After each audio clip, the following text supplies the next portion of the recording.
வணக்கம். நம்ம சேனலுக்கு தொடர்ந்து ஆதரவளித்துக் கொண்டிருக்கும் நல்ல உள்ளங்களுக்கு நன்றி. ஹரியானாவில் இன்றைக்கி மோடி அவர்களுடைய பிரச்சாரம் குருச்சேத்ராவில். இப்போ என்ன சிக்கல் அப்படின்னா, பஞ்சாப்லேருந்து பெருமளவு விவசாயிகள் இன்றைக்கி ஹரியானாவில் வந்துட்டாங்க. அதாவது பிஜேபிக்கு எதிராக பிரச்சாரம் பண்ணுறதுக்கு, அதுவும் குறிப்பாக காங்கிரஸுக்கு ஆதரவாக. கெஜ்ரிவாலுக்கு அவங்க ஆதரவு தெரிவிக்கலை. இது ஒரு முக்கியமான விஷயம். ரெண்டாவது விஷயம், கெஜ்ரிவால் அவர்கள் வெளியில் அதாவது அவரை வெளியில் விட்டதே, பிஜேபி அவரை வெளியில் விட்டதே காங்கிரஸுடைய வாக்குகளை பிரிப்பதற்கு, காங்கிரஸுக்கு போகிற வாக்குகளை பிரிக்கிறதுக்கு தான் கெஜ்ரிவாலை வெளியே விட்டுருக்காங்க. பிஜேபியுடைய பி டீம் தான் கெஜ்ரிவால் அப்படிங்கிறது இப்போ காங்கிரஸ்லேயே மேல்வங்கி இருக்குது. பொதுமக்கள் டீம் அது லேசாக பரவிட்டுருக்கு. அந்த மாதிரியான விவாதங்கள் நடந்துட்டுருக்கு. ஒரு பக்கம் அமித்ஷாவை பதவி விலகணும்னு சொல்கிற கெஜ்ரிவால் அங்கே போய் நம்ம ஹரியானாவில் போய் காங்கிரஸுடைய அந்த காங்கிரஸ் வரக்கூடிய இந்தியா கூட்டணியில் சேராமல் அவர் தனி ஒரு ராஜ்யம் நடத்திட்டுருக்காரு. அது பலராலும் உற்று நோக்கப்படுது. அதனால் இந்த தேர்தலில் கெஜ்ரிவாலுடைய மூவ் எப்படி இருக்கும் அப்படிங்கிறத பற்றி நம்ம பேச போகிறோம். அடுத்ததாக தாண்டி இப்போ பிஜேபிக்கு பல சிக்கல்கள் இங்கே இருக்குது. குறிப்பாக பார்த்திங்கன்னா, ஒரு நாடாளுமன்ற தொகுதியோ சட்டமன்ற தொகுதியோ உங்களுக்கு தேர்தல் நடக்கும்போது ஐயா மோடி என்ன பண்ணுவார்? எல்லா இடத்துலையுமே இப்போ கர்நாடகா, இமாச்சல் சொல்லிக்கிட்டே போகலாம். முதல்ல அந்த ஊரில் போயிட்டு அவர் அந்த வேட்பாளர், அதாவது என்னென்னா வேட்புமனு தாக்கலுக்கு முன்னாடியே, டேட் அறிவிக்கிறதுக்கு முன்னாடி இவர் போவார், நிறைய திட்டங்களெல்லாம் அறிமுகப்படுத்துவார். ஆனால் இந்த தடவை ஹரியானாவில் இது மிஸ்ஸிங். ஆனால் அவன் காஷ்மீரில் பண்ணார், ஹரியானாவில் மிஸ்ஸிங். என்னென்னு பார்த்தீங்கன்னா, ஹரியானாவை பொறுத்த வரைக்கும் இன்னும் அவங்களுக்கு ஒரு கிளாரிட்டி இல்லை. அதாவது ஆர்எஸ்எஸ்ட்டை முழுக்க ஒப்படைக்கலாமா இல்லை பிஜேபிகிட்ட ஒப்படைக்கலாமா? ஏன்னா ரெண்டு பேரும் இணைந்து செயல்படுறதுல பல சிக்கல்கள் இருக்குது. குறிப்பாக பார்த்தீங்கன்னா, போன தடவை அதாவது 2019 சட்டமன்ற தேர்தல் நடக்குது, நாடாளுமன்ற தேர்தல் நடக்குது. அதில் 2019 மக்களவை தேர்தலில் பெருமளவுக்கு ஜெயித்த 10க்கு 10 சீட்டு ஜெயித்த பிஜேபி அடுத்து வந்த சட்டமன்ற தேர்தலில் அந்த மாதிரி ஸ்கோர் பண்ணலை. அப்போ காங்கிரஸ் ஜெயிக்குது. அதுவும் குறிப்பாக பார்த்தீங்கன்னா, தலித்துகள் ஒரு 17 தொகுதியில் இருக்காங்க. அதில் நாடாளுமன்ற தேர்தலில் 15 ஜெயித்தது பிஜேபி, 2 சட்டமன்ற தொகுதியில் தான் இல்லை 14 ஜெயித்தது பிஜேபி, 2 காங்கிரஸ், 1 ஜேஜேபி. ஆனால் அடுத்து வந்த சட்டமன்ற தேர்தலில் 17 தனி தொகுதிகளில் காங்கிரஸ் 10 ஜெயிக்குது, பிஜேபி வெறும் 4 தான் ஜெயிக்குது. அப்போ தனி அந்த தலித் தொகுதிகளில் காங்கிரஸுக்கான அந்த செல்வாக்கு அதிகரிக்குது. இப்போ சமீபத்தில் நடந்த தேர்தலில் பார்த்தீங்கன்னா, அப்போ கூட பார்த்தீங்கன்னா தனி தொகுதிகளில் காங்கிரஸ் நல்ல பர்ஃபார்மன்ஸ் பண்ணுறாங்க. குருச்சேத்ராவில் கூட ஆம் ஆத்மி தோத்துருச்சு. காங்கிரஸோட கூட்டணியில் இருந்தாங்கள்ல போன தடவை, இந்தியா கூட்டணி. அப்போ 2 சட்டமன்ற தொகுதிகள் தான் குருச்சேத்ராவில். இந்த 2லேயுமே ஆம் ஆத்மி லீடிங். இப்போ என்ன சிக்கல் வருது அப்படின்னா, இப்போ தலித்துகள் ஜாட்டினம் ஒரு 20% இருக்காங்க, தலித்துகள் 23% இருக்காங்க. இந்த 2 சமூகங்களையும் இப்போ பிஜேபியிலிருந்து காங்கிரஸுக்கு போயிடுச்சு. சரி, இதை இழுக்கிறதுக்கு என்ன பண்ணலாம் அப்படிங்கும்போது, ஜாட்டினம், தலித் இவர்களுக்கு நிறைய சீட்டு கொடுத்து உள்ளே வர வைக்குது பிஜேபி. ஏன்னா அவங்க ஓட்டு கிடைக்கும்னு சொல்லிட்டு. ஆனால் என்ன சிக்கல், அங்கே ஒரு பெரிய சிக்கல் என்னென்னா, ஒரு 5 காரணிகள் பெரிய பேசப்படுது. ஒன்று, இந்த மல்யுத்த வீராங்கனை அவர்கள் விகேஷ் போகத் அவர்களுக்கு இழைக்கப்பட்ட அநீதி அப்படிங்கிறது இன்றைக்கி பெரும்பாலும் அந்த மாநிலம் முழுதும் சமூகம் முற்றுங்க. அதாவது கம்யூனிட்டி சாராத இளைஞர்கள், இப்போ முதல்ல ஓட்டு போடுறவங்க, இவங்களுடைய வாக்கு பெருமளவுக்கு காங்கிரஸ் பக்கம் திரும்புறதை பார்க்க முடியுது. அப்புறம் எப்பயுமே 5 ஆண்டுகளுக்கு ஒரு தடவை அரசாங்கத்துக்கு மேலான அதிருப்தி அது பிஜேபிக்கு இருக்குது. அதுக்கப்புறம் மிக மிக முக்கியமாக வேலையில்லா திண்டாட்டம். இந்தியாவிலேயே அதிகமாக இஸ்ரேலுக்கு வேலைக்கு போகிறது இந்த இஸ்ரேல் ஹமாஸ் பார்டர் இருக்குல்ல, அங்கே வேலைக்கு போகிறது ஹரியானா தான். ஏன்னா அவ்வளோ வறுமை, சாப்பாட்டுக்கே வழி இல்லை. அப்படிங்கும்போது அங்கே இருக்கக்கூடிய இளைஞர்கள் செத்தாலும் பரவாயில்ல, அங்கே வேலை கிடைச்சா போதும்னு அந்த பார்டரில் போய் வேலை பார்த்துட்ருக்காங்க. தையல் தொழிலாளர்கள் எல்லாம் இந்த பேண்டேஜ் தயாரிக்கிறதுலாம் வேலை பார்த்துட்ருக்காங்க. இது பெரிய அளவுக்கு இன்றைக்கி அங்கே ஒரு பெரிய பாதிப்பு ஏற்படுத்தி, வேலைவாய்ப்பு உறுதி இல்லை. அப்புறம் அக்னிவீர் திட்டம் பல மாநிலங்களில் பாதிப்பு இருந்தாலும் ஹரியானா ரொம்ப ரொம்ப பாதிப்பு. அங்கேருந்து நிறைய பேர் அக்னிவீர் திட்டத்துக்கு போயிருக்காங்க. அதை ஒரு ப்ரைடாக நினைக்கிறாங்க. அப்போ அங்கே பிஜேபிக்கு ஒரு பெரிய பின்னடைவு.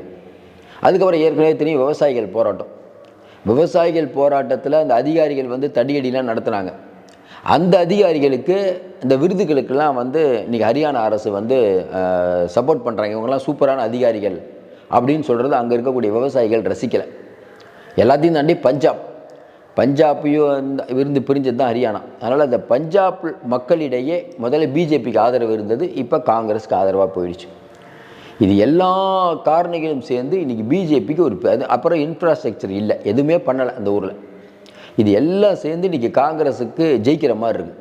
ஆனால் ராகுல் காந்தி என்ன நினைக்கிறாரு, கோட்டை விட்டுறக்கூடாது, நம்ம மார்ஜினில் ஜெயித்தா பிஜேபி எம்எல்ஏக்கள் விலைக்கு வாங்கிடுவாங்க, ஏதோ ஒன்று பண்ணுவாங்க, உங்களுக்கு தெரியும் என்னென்ன பண்ணுவாங்கன்னு.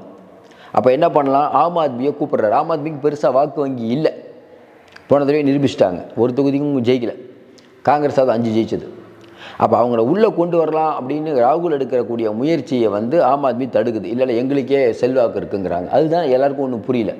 ஏன்னாங்க சிறையில் இருக்கார், கொஞ்சம் அட்ஜஸ்ட் பண்ணிட்டு போக வேண்டியதானாங்க. இந்தியா கூட்டணிக்கு வரவே மாட்டேன் இத்தனை தொகுதி, ஏன்னா அவங்க கேட்குறது 10, காங்கிரஸ் கொடுக்கறது 7, 3 தொகுதியில் வரமாட்டேன் அப்படிங்கிறது. அப்போ திட்டமிட்டு இடி சிபிஐ எல்லாமே கெஜ்ரிவாலுக்கு வழி விட்டுருச்சு. மோடி சொன்னதை கேட்டு கெஜ்ரிவாலை வெளியில் விடுங்க, அவர் ஹரியானாவில் பிரச்சாரம் பண்ணால் ஆட்சிக்கு எதிரான ஓட்டு 2ஆக பிரியும், காங்கிரஸுக்கும் ஆம் ஆத்மிக்கும் போகும். கெஜ்ரிவாலுக்கு ஒரு அனுதாபம் இருக்கும், பிஜேபி ரொம்ப கேவலமாக திட்ட சொல்லு அவரை, அப்போ பிஜேபியோட எதிர்ப்போட்டு அவர் வாங்கட்டும், காங்கிரஸ் தோக்கட்டும், இதுதான் மோடியோட எண்ணம்ங்கிறாங்க. இது கொஞ்சம் லாஜிக்காகவே இருக்குது.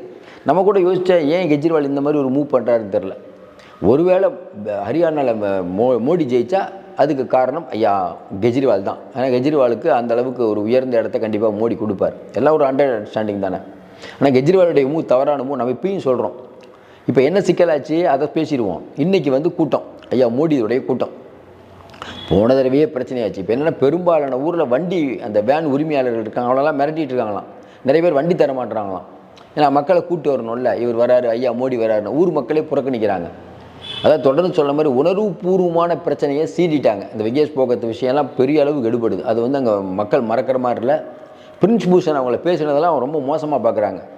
எங்கள் ஊர் பொண்ணை போய் நீங்கள் வில்லின்னு சித்தரிக்கிறீங்களே, எங்கேருந்து எந்த ஊருக்காரரா நீ அப்படிங்கிற மாதிரி போயிடுச்சு.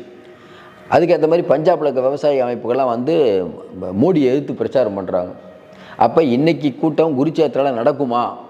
ஏன்னா இப்போ வண்டி கிண்டி கொடுக்கல, மக்கள் வரமாட்டாங்க. இந்த பக்கம் பார்த்தீங்கன்னா விவசாயிகள் சங்கம் அவங்க பாட்டுக்கு டிராக்டரில் பண்ணிகிட்டு இருக்காங்க. நீங்கள் கேட்கலாம், என்னங்க இங்கே எடப்பாடி பழனிசாமி ஸ்டாலின் அவங்கெல்லாம் ஆட்சியில் இருக்கும்போது கோபேக் மோடின்னு சொன்னால் அப்படியே கொத்தோடு தூக்கிட்டு போயிடுவாரே, முதல்லாம் பண்ணாங்கல்ல, எடப்பாடி பழனிசாமி ஸ்டாலினுக்கு பண்ணார். ஸ்டாலின் வரும்போது யாரும் கோபேக் மோடி சொல்லலை, ஏன்னா எடப்பாடி பழனிசாமி மோடியோடைய அடிமை ஆகினார் அப்போ. ஆனால் அங்கே ஹரியானாவில் அப்படி நீங்கள் பண்ண முடியாதுங்க, ஏன்னா எலெக்ஷன் வேறு வருது. நீங்கள் அங்கெல்லாம் தொட்டிட்டீங்கன்னா பெரிய சிக்கலாக போயிடும் அது. அதனால் அங்கே விவசாயிகள்லாம் நீங்கள் ஒன்றும் பண்ண முடியாது. டிராக்டர் கட்டிட்டு வந்துடுவாங்க, அவங்கள இன்னும் 20 நாளில் எலெக்ஷன் இருக்குது. அதனால் இப்போ மோடி பிரச்சாரம் பண்ணும்போது பிரச்சனை வருமா அப்படிங்கிற பெரிய சந்தேகம். பயங்கர செக்யூரிட்டியாக அதான் சொல்கிறாங்க, இதுக்கு வரவே வேணாம் அவர். ஏன்னா என்ன பேச போகிறாரு, விவசாயிகளை பற்றி பேச முடியாது, அக்னி விருத்திட்டத்தை பற்றி பேச முடியாது, தலித்துகளுக்கு பாதுகாப்பு அளிக்கிறேன்னு சொல்ல முடியாது. இப்போ பார்த்தீங்கன்னா அந்த ஒரு பையன் பிரியாணி சாப்பிட்டான்னு தனியாக அவனை அறையில் அடைச்சி வைக்கிறீங்க. இப்போ ஹரியானாவில் முஸ்லீம் பையனை சுட்டு கொன்னது, இதெல்லாம் பெரிய அளவுக்கு அங்கே போயிட்டு இருக்குது. தொடர்ந்து ஜாட்டின மக்கள் இவங்களுடைய வாக்குகள் போகுது. இப்போ குருச்சேத்திரால இன்றைக்கி பிரச்சாரத்தில் மோடி என்ன பேசுவார்னு எதிர்பார்க்குறத தாண்டி முதல்ல கூட்டம் ஒழுங்காக நடக்குமா, எனக்கு மக்கள் வரல, கலடை நடக்க போகுது, எல்லாம் பஞ்சாப்லேருந்து கூறிட்டாங்க. இதை பெரிய விஷயமாக போக்கக்கூடிய விஷயம் நிறையா இருக்குது. மறுபடியும் சொல்கிறோம், ஹரியானா களம்ங்கிறது ரொம்ப பிஜேபிக்கு ரொம்ப சவால் தான். ஏன்னா இப்போ ஆர்எஸ்எஸ் பிஜேபி இந்த பஞ்சாயத்தே இன்னும் முடியாததுனால யார் அப்பர் ஹேண்ட் எடுக்க போகிறது தெரியல. நம்ம தொடர்ந்து சொல்கிற மாதிரி ஆர்எஸ்எஸ் பிஜேபியை கைவிடாது, பிஜேபி ஆர்எஸ்எஸ் 2 பேரும் ஒரே குட்டையில் உரிய மட்டையில் தான். ஆனால் என்னென்னா மோடியை விட டேஞ்சரஸ் யாருன்னா ஆர்எஸ்எஸ். ஏன்னா மோடியாவது கூட்டணி கட்சிகளுக்கெல்லாம் பறிஞ்சு ஓரளவுக்கு அமைதியாக இருப்பார், ஆர்எஸ்எஸ் அப்படி இருக்காது. 2 பேரும் இல்லாமல் இருக்கிறது நாட்டுக்கே நல்லது. ஹரியானாவில் பெரிய அளவுக்கு அவங்க அடிவாங்க நம்ம நினைக்கிறோம். ஏன்னா ஆட்சிக்கு எதிரான கோபம் ஆம் ஆத்மி பிரிக்குங்கிறாங்க.